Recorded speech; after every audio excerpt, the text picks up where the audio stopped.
very high energy. I find that offensive. I do.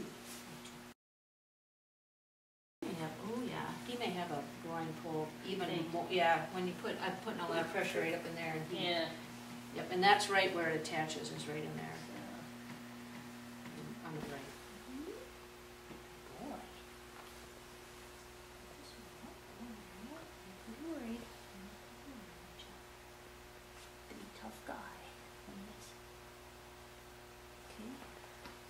I'll show you this needle. I'll show you a couple. This one probably come up in too.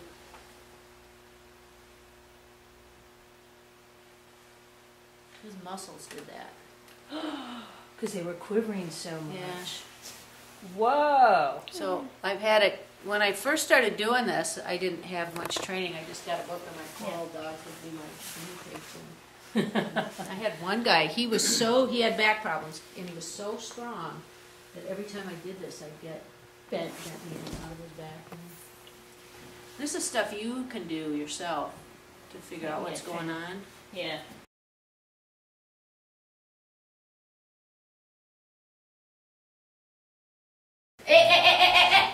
No. I'm sorry. Did you walk her first? Yeah. I know, sometimes they wait until they get here. And sometimes she Come might over be here. nervous. That's the trouble with trying to do a lot of dogs at one time. I usually just do chiropractic. I don't do the acupuncture unless the animal's really injured. But by the time they get to the Iditaord, they shouldn't need this much treatment if they're really going to be on the race. So. Do you actually raced in the Iditaord? I've run the Iditaord twice, Okay. and I've run the Yukon Quest once. Okay. I was actually a dog musher before I got into vet school. Oh, okay. So that's obviously kind of what prompted you? Sled dogs are what got me into vet school. Okay. When I went to vet school, I knew I wanted to work with athletic animals, athletic dogs and horses. Okay. So most of my education in this field has been on my own, from practical experience, from my reading, and then my chiropractic and acupuncture courses.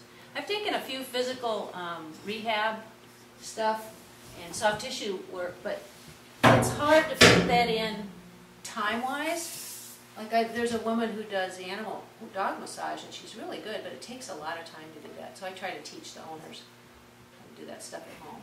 You know, not as good as a professional, because like a professional massage, there's really nothing that beats it. But I think it makes a lot of difference, and it gets people putting their hands on their sled dogs instead of just watching them. I think he's laying, and they're watching him walk around. It's better to touch him.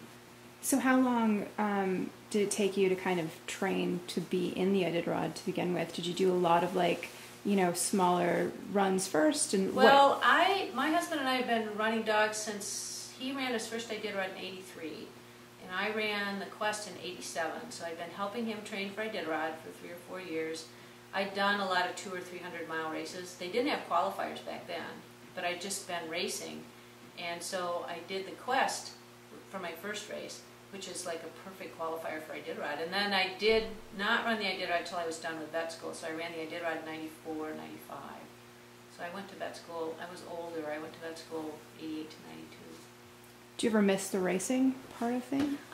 You know, physically it bothers me a lot how to handle the dogs. I'm having a lot of problems. If I work with the dogs, my hands get really sore, and I need them for this. So, you know, I'll go out and ski with my dogs, or take them for walks, or take the puppies for walks. And we have so many people that help here. You know, no, I don't miss it. I did for a while, but you know, I just $40 a dog. Okay.